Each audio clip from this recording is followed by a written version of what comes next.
What is good, YouTube? Quinn Wade, basketball analysis, coming to y'all on Analysis Playground. We're going to talk about Luka Doncic being the best shooting guard in the league. This position was a little weak the last couple years, but it's becoming one of the strongest positions in the entire NBA. I look at Luka Doncic being the best shooting guard, has been the All NBA first team performer the last 3 seasons since he's been the Mavericks' best player, became Rookie of the Year, quickly ascended to being one of the best players in the NBA. Now he's definitely the best player in his position. I thought it was the debate between him and James Harden. James Harden had some fall off years, not being able to be the number two to Kevin Durant, then going to Philly, having the injuries, falling apart. Got off to a way more enormous, eruptive start to start this season. But Luka has matched, going for 30-point triple doubles every single game, almost just like Harden and Westbrook did in the past. But Luka's just so young. For him to be able to put up numbers like this, for him to be able to produce the way he's been able to produce on the court, the way he's been able to do it, it's just incredible to see a guy this young be this smart, be this witty, figure out how to score up and unders, being able to hit the three, being able to know when to pass out. He turns the ball over a lot because he has the ball in his hands a lot. They rely on him to make basically every play. I call it Luka ball. He's not a ball hawk. He gives the ball up. He spreads the floor. He lets other guys handle the ball like Brunson did, like Dinwiddie does. But they just don't have enough playmakers, don't have enough, decision makers on this team. So it all falls on Luka. But I just hope he can continue to stay efficient. I hope he cuts out the three completely. The step back threes just puts pressure on the defense, but if you're missing them like he usually does, he's never been a 36% 3-point shooter or above. He always been below. I just hope he cuts more of the threes out and puts more focus on the layups, the up and unders, and more focus on the floaters and the push shots like he's done. And he's been scoring way more points than he normally does because of that. I said that in my breakdown on Luka Doncic. If you want to watch that, it's already on the channel, and it'll show you what I told Luka to do then. He's doing it now, and he's having the best start of his NBA career. Number two is obviously James Harden. Even though he fell off a little bit last year, he still was an all-star, still was probably the second best shooting guard because of his rebounding, because of his playmaking, and because of the fact that he can get 20. I know his efficiency was down from three, his efficiency was down from the field, but that doesn't include his Brooklyn numbers, which he showed that he can still carry a team to the playoffs. They just won't do much damage, as we've seen him and Embiid have that problem, but they still did make it out of the first round, beating the Toronto Raptors, showing that they can be a piece away from making some real noise in the Eastern Conference and even being the final team if Maxey or Tobias can step up and become more dynamic offensively to counteract what Embiid and Harden does as a duo.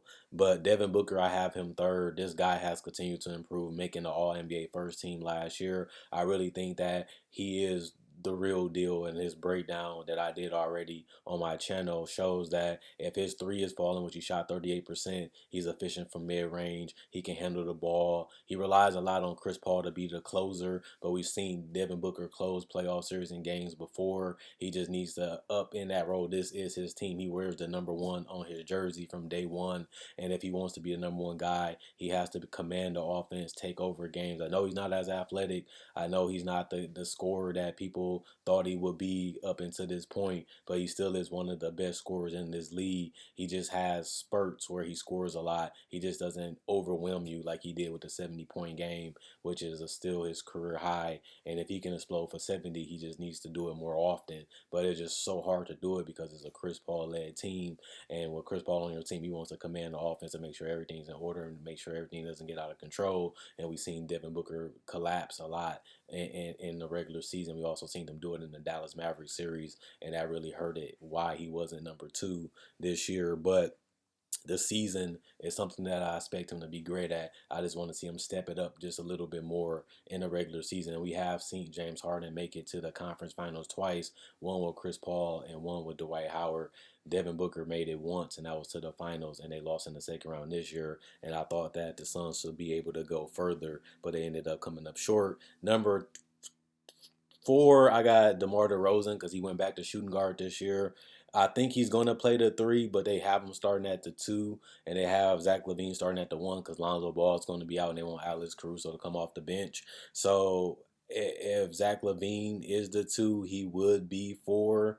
But if he's not going to be, it'd be DeMar DeRozan. So I put Zach Lavine here if he's going to play the two. But when I seen them in preseason, they had Zach Lavine playing the point, which makes sense if Lonzo Ball will miss the whole season. But if they start Caruso and then put Zach Lavine at the two, then put DeMar back at the three, then it'd be Zach Lavine at four because he is efficient. He is a 20-point scorer. He can't handle the ball. He can't shoot the three. I have the list anyway in the description in the comment section below anyway.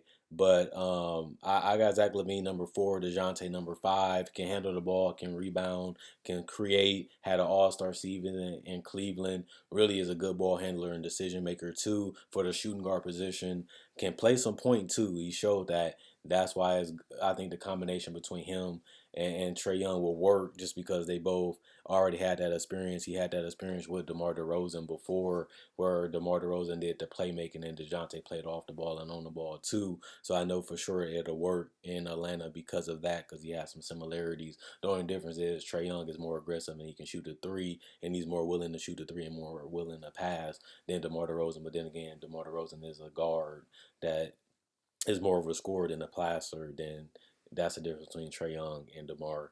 But, it makes more sense because Trae Young played point guard his whole career. Number six, I got Bradley Beal. The injuries was the reason why he dropped. He's definitely a top five shooting guard when healthy. He just hasn't been healthy, and he just hasn't been as demonstrative offensively as he was 2 seasons ago. His 3-point percentage is down. His field goal percentage is down. His health is down. He's just having a tough year coming off what was his best 2 seasons in his entire career. And he seemed like he's more passive aggressive. He's not looking to score. He's not looking to be that dynamic combo guard that can shoot and take over games this year either from the start of the season. And if that's the case, he might drop a little bit more. We'll have to see. But this guy is just trying to lead a team to the playoffs again. We'll see. He has better talent around him. We'll see if he can make the best out of it. Donovan Mitchell is a beast. He has had some all-star caliber seasons in a row. I think he definitely be there again this year. High aggressive guy. He comes at you from three, comes at you from mid-range, can really put it on you. Not a great defender, not a great playmaker, but solid in those areas. But mostly known for his offensive explosions. Can go for 41 like he did against my Celtics. Can really come at you and get to the basket with layups and floaters. Has a great complete offensive package when it comes to scoring the basketball. And I'm proud of Donovan Mitchell. I have a breakdown of Donovan Mitchell. He has become exactly what I thought he would be in the NBA, and that's an all-star. I knew that his rookie season, and he was in the rookie of the year conversation that year. He has become even better since. Klay Thompson, he hasn't really been the same. He's still a great 3-point shooter, still one of the best shooting guards in the league, definitely. But he just don't have the same dynamic package that all these other guards have. He just doesn't have the game after the injuries, and it's okay because he's still one of the top 10. But he just doesn't have it all like these other guys, but he's still efficient from mid range, still efficient from three, and still a guy that can defend solidly, not great or elite anymore. Number nine, Jaylen Brown. He looks better, but he has the seasons where he looks great at the start and then he tailors off at the end because he had to work so hard for buckets. He always got to do all the dribbling and all his moves just to score because he's not really a set shot shooter. He's more of a guy that really wants to handle the ball and get the shot that he wants. And I think that hurts him. He still is a solid defender, not elite defender at the shooting guard position, even though he do play some 3-2, but mainly plays the shooting guard position. Even though they started Marcus Smart and Derrick White. But I love what I see out of Jaylen Brown. He's definitely one of the best guards slash forwards in this league and really can come, at anybody, Euro step, spin, turn shots, 3-point shots is all coming together for Jaylen Brown. I can definitely see him at the top five of this position. It's just very deep at this point. And number 10, Cade, he just has problems with efficiency. Once the 3-point shots start falling, the mid-range start falling, and then he adds a little bit more moves to his handle, he definitely climb up this list. I mean, he's one of the best decision makers, one of the best patient, calm, assertive guys. He just don't have any offensive moves. He still was going for triple doubles, still was going for 30 to 40 points, even without having a lot of moves in his bag and not being the most efficient guy from three or from the field. But when you look at his rebounding, his playmaking, his ability to control the offense and control the game, that's, valuable in this league. And he can do that already at 20 years old. Just imagine what he can do when his jump shot and his three and his handle gets better and he adds a little bit more moves. He just playing off raw instinct. He just knows the game and sees the game differently than everybody else at his age and in the NBA. And that's what really helped him make this list. Like, I didn't see Cade being top 10 out of 30 teams already. And he's already the 10th best shooting guard. And he still has more things to add to his repertoire. And that's good because he's raw when it comes to offense. He's good in every other. He's great in every other area. Offensively, he just don't have enough moves, and he just don't have the jump shot, where it needs to be elite. But that's good for a rookie. He hasn't got off to the most efficient start like last year, but he got off to a better start because he's healthy and he has more chemistry with his teammates, and he's still putting up raw stats that put him in the conversation of being one of the best shooting guards in the league. Other than that, Quinn Wade Basketball Analysis signing out. Hope you guys enjoyed the video. Hope you guys enjoy the rest of y'all day. See y'all later. Small forwards next. And a lot of these lists is going to be a little different because they keep switching positions. Sometimes they play the 2, sometimes they play the 3. It's not really much of the difference, but it just who starts at this position, who plays both of their minutes. Now it's just becoming just confusing what position these guys actually start at and what they play at and what position they play the most minutes at. But I tried to do the best to make this list, but hopefully you guys enjoy. It'll be in the description in the comment section if you want to see it quicker. Other than that, Quinn Wade Basketball Analysis coming to you and signing out on analysisplayground.com on YouTube. See you later.